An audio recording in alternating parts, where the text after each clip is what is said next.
first glance, everything looks the same, but a new era may have begun in London's financial centre. It's like a divorce. Britain is set to leave the EU, and both partners have to divide their belongings and interact differently with one another.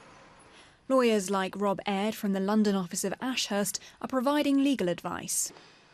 There are so many sort of interwoven bits in the fabric of society. I know that one of the UK's complaints is, oh, the EU developed laws which are just nonsense. And OK, undoubtedly there are some areas where it is heavily over-bureaucratic.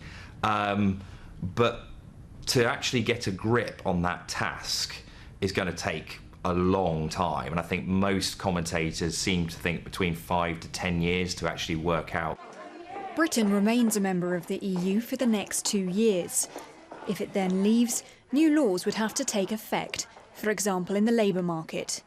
EU citizens may require a visa to work in Britain, and Brits may have to get one to work in the EU.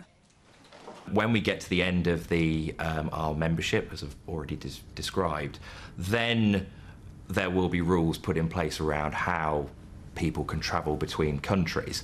Will it mean that people are rounded up and told to leave the UK? I strongly doubt that, but at the moment we just don't know what the provision is going to be.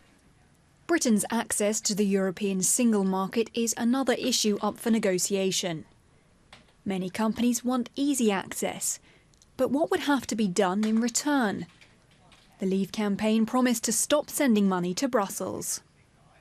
There'll be elements of tax and customs, so what does it mean for a UK exporter in terms of exporting goods into the EU? Are there going to be customs in there? You'd like to think not. Will there be elements of product safety? There'll be rights of access to financial services. How will banks be able to supply their products to people from the UK into the EU and vice versa? Brexit supporters want Britain to have more freedom and sovereignty. Now the country needs new legislation, and it's still unclear what effects that will have on the British economy.